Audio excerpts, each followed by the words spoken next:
worked and you learned teamwork and you learned cooperation and unity and struggle, and then you became independent. And we have to teach that and instill that. And why? If the beginning of the 90s in Japan felt like a roller coaster with its dizzying economic downturns and shifting cultural identities, then 1992 was the year pop culture hit its stride. 1992 also gave us some unforgettable moments, like when President Bush infamously threw up on Prime Minister Miyazawa at a highly televised dinner party event. 1992 was nothing short of a great year for anime, but before we dive into some of the animes that made it great, let's paint the scene for the viewers at home. Musically, Japan was abuzz with the rise of producer Tetsuya Komuro, whose catchy synth-pop beats shaped the J-pop sound and defined a new generation of pop stars. Video games also saw landmark moments with Nintendo releasing Kirby's Dream Land in the same year, further cementing its dominance in the video game industry. And in technology, Japanese teens and young adults became increasingly active adopters of early pager devices.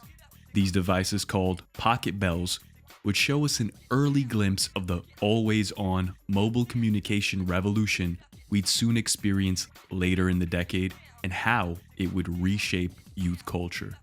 There were quite a few honorable mentions and many influential animes that emerged in 1992, further underscoring the creativity and diversity of the medium. To start, Crayon Shin-chan's popularity exploded as it went from manga to getting its anime adaptation, taking its satirical observations on family life in Japan with its irreverent humor becoming one of the most iconic instances of children's anime worldwide, even to this day. Then there was Tenchi Muyo, blending sci-fi and romantic comedy in a harem format that became influential throughout the decade. Meanwhile, in film, Studio Ghibli continued to enchant audiences with Porco Rosso, a gorgeous adventure-filled movie from the legendary Hayao Miyazaki, blending historical narrative with his trademark whimsical flair, further reaffirming his brilliance. Yu Yu Hakusho hit the scene with a huge splash, creating quite possibly one of the greatest shonens to ever exist, with its gritty, supernatural narrative that laid the groundwork for future avenues of shonen storytelling, and subsequently launching its creator Yoshihiro Togashi into the spotlight with the first of his anime ventures, to be followed later by his masterpiece and magnum opus, Hunter x Hunter. As a side note, Togashi would later go on to marry none other than Naoko Takeuchi herself, who we'll get to in just a second. This marriage would go on to solidify the union of what is considered by many to be anime royalty. But despite these strong contenders for this breakout year in anime, only one remains the unquestionable and definitive anime of 1992.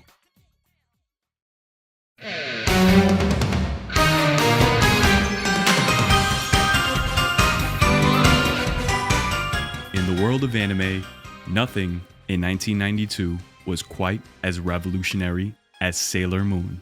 Aside from becoming the golden standard for the magical girl genre, this anime practically redefined what animation aimed at young girls could achieve.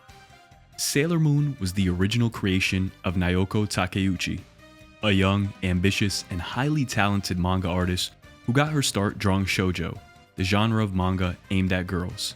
With the debut of Sailor Moon, however, she didn't just find success in shoujo, she captured the hearts of an entire generation of young girls.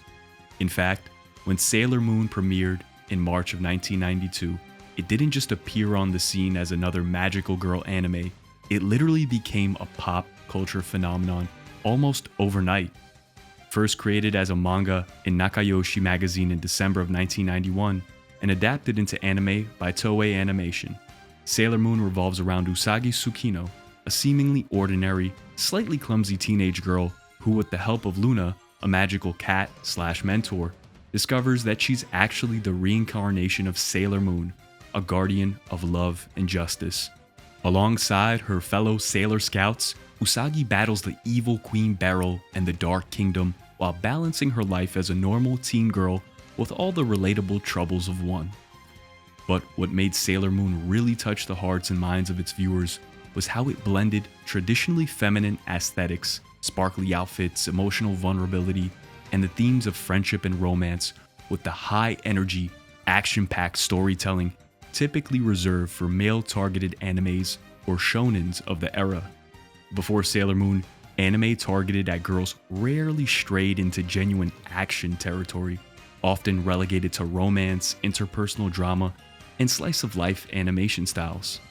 But Takeuchi decided to change that, borrowing inspiration from popular tokusatsu series like Super Sentai and Kamen Rider.